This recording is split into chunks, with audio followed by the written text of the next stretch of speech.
Welcome. Welcome to Dead Man Talking. Welcome to Dead.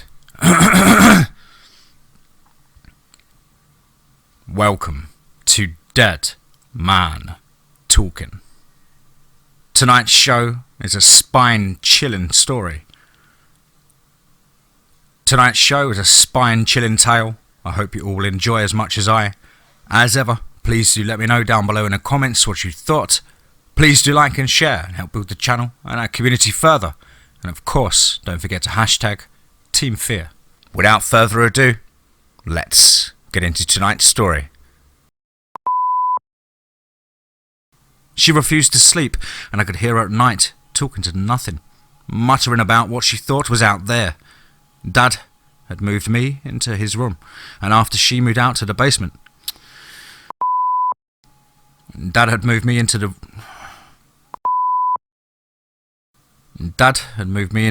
oh, for fuck's sake.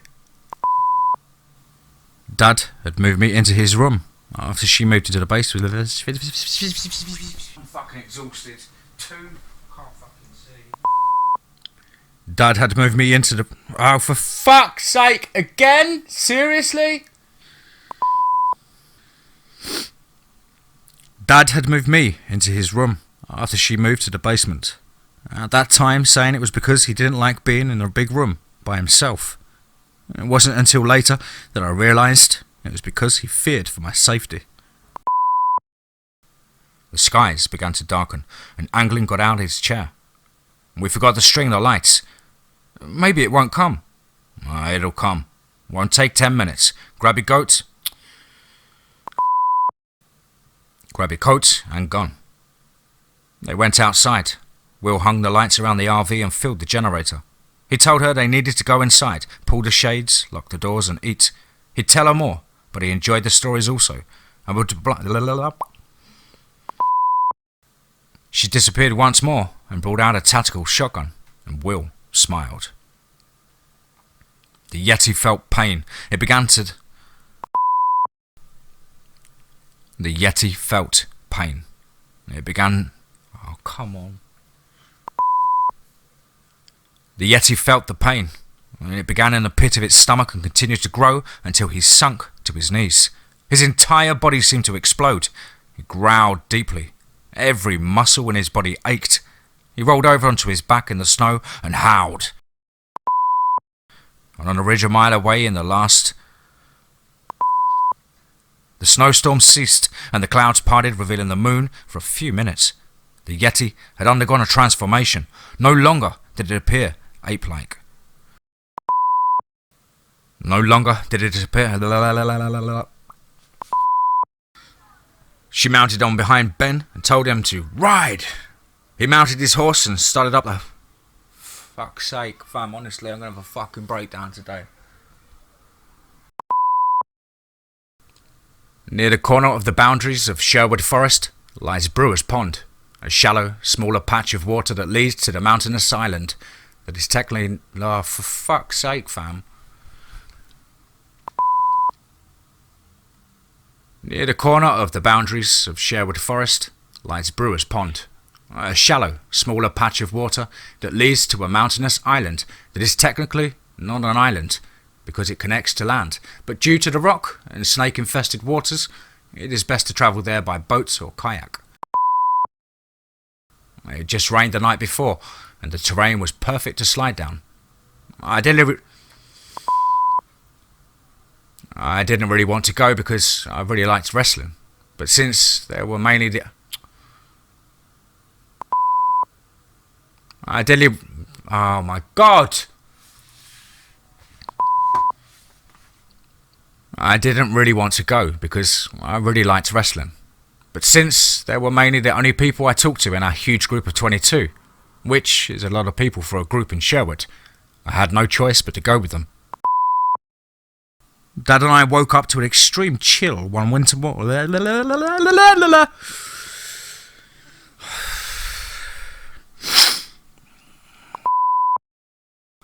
Do take time to check out their wonderful Reddit with more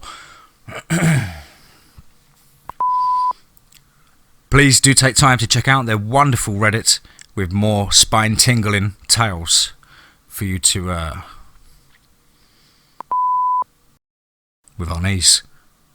I'm trying to feed it so she comes back. It won't need her anymore. If I feed it. Cows are next if it needs be. It wasn't that he said it. I'm trying to feed it so she comes back. It won't need her anymore if I feed it. Cows are next if need be. It wasn't that he said it, but how he said it that I didn't sit right. Let's let it think. Let's let it think we can't hear him. I'm hungry. Anything to eat? Harding began frying slices of ham and making beans and cornbread. Miles, although a kid, knew how to make fresh coffee, and he pitched in.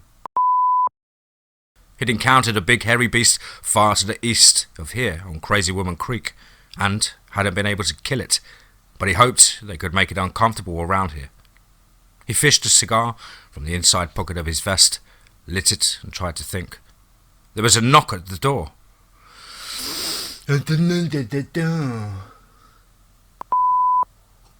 There was a knock at the door, and a raspy voice was asking for his admission.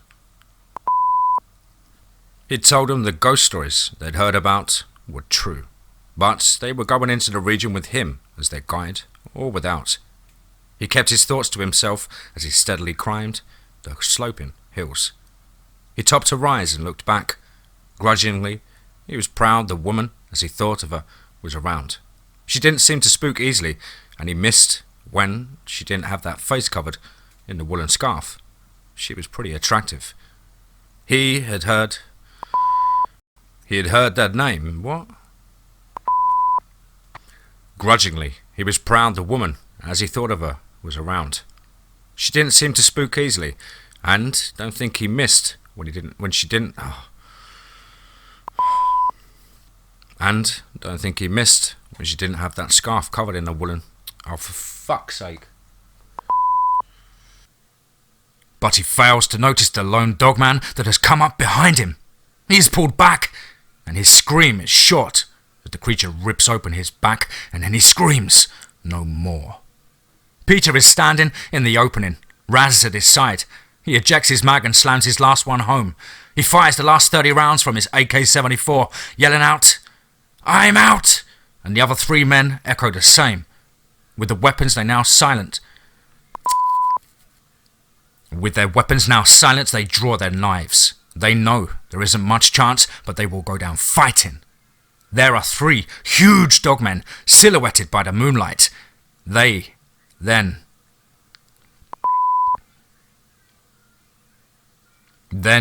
they let it have it.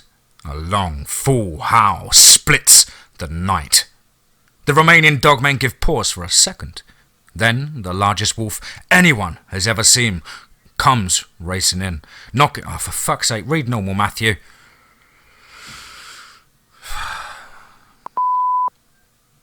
The remaining dogmen give pause for a second. Then the largest wolf anyone has ever seen comes racing in, knocking the first dogman into another.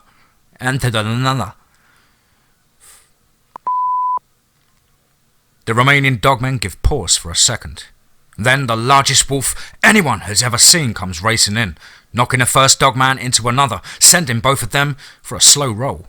Then a man steps out into the clearing, leveling his rifle, blows the chest out of the remaining creatures. The one that had been knocked back by Lou's charge run into the forest, but the one that Lou's powerful jaws is But the one between Lou's powerful jaws is going nowhere. Bill runs out of the cave and grabs Jim Johnson in a bear hug, saying, "Son, I'm so very glad to see you." Introductions are made.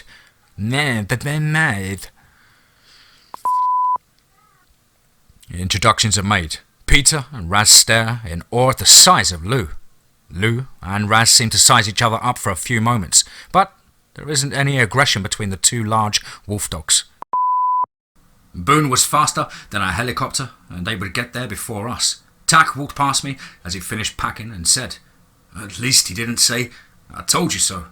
At this, Jake chimed in. He might as well have. We were almost back at base when we finally made contact with Paladin. "Paladin to TAC! Come in, TAC!" "Paladin to TAC! Come in, TAC!" "We are close, Paladin. Report." "The ground level is a bloodbath. All lights are off and one of the band... Fuck." I have re-evaluated what I associate with giants and how I perceive the world. I've never really been superstitious.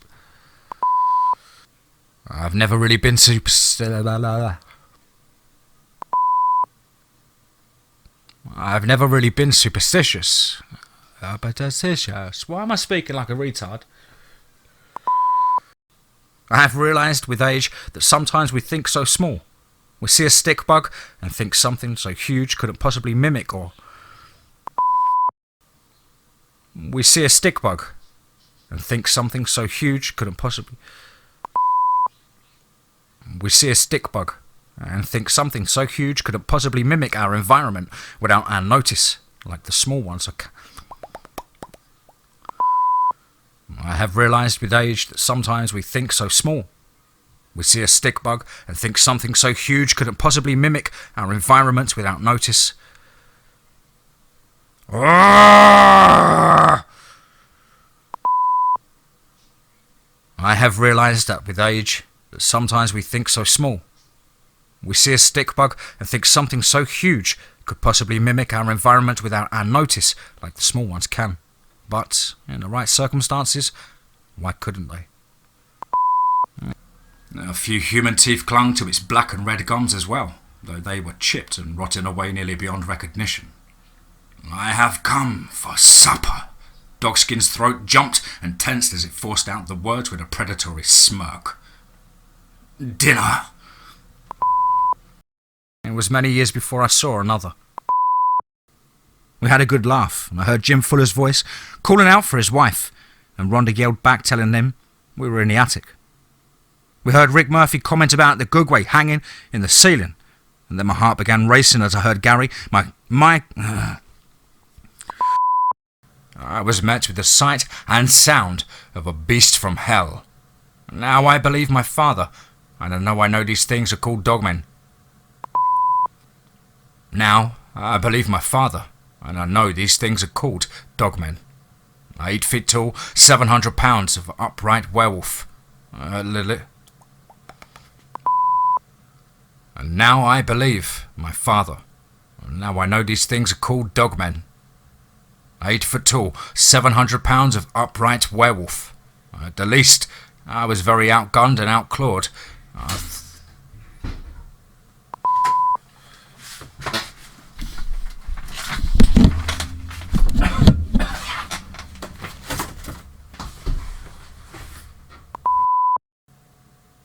I reached for the rifle, and man, did I let him have it. Let him have it. I reached for the rifle, and man, did I let him have it. 4 rounds of 30-30 into his chest. The next thing I know is he's running down the hill.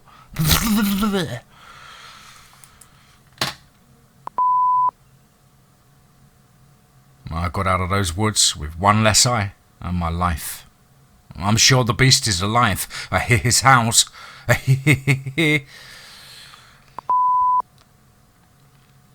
I'm sure the beast is alive. I hear his howls more than often now, and I'm sure the beast is alive. I hear his howls more than often now, and I fear he may return for his arm and my life. Please post this DMT.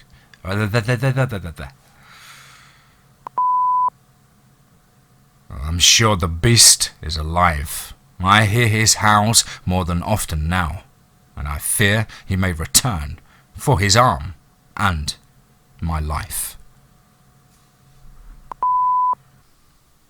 The next day he insisted I meet him at the airport. His private jet was set to take me to Brazil.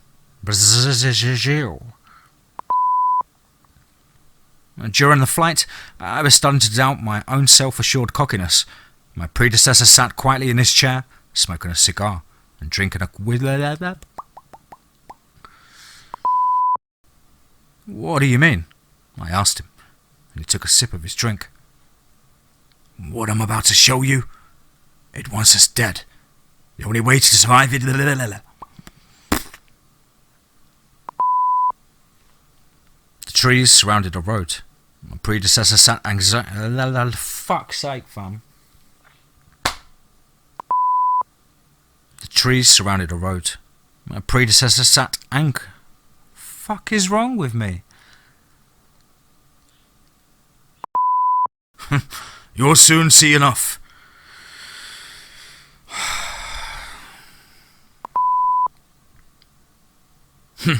You'll soon see. You'll see soon.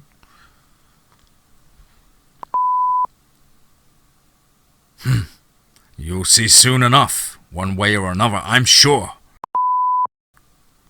The creature reared up and snapped at one of the helicopters, but the pilot had clearly done this before. He expertly manoeuvred out the harm's way.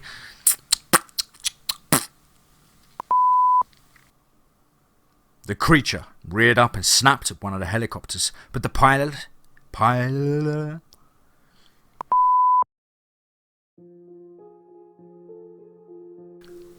As ever, guys and girls, you know the drill. Please do let us know down below in the comments what you thought. Please do like and share. It really does help build this channel further and help us spread our message and our community. Of course, if you yourself have a fictional or a true story of an encounter or an experience that you had, you can get that over to me on my website, which is www.dmtforesterfear.com. Gonna try and rack things up a level in the next few days, guys, so stay tuned for that.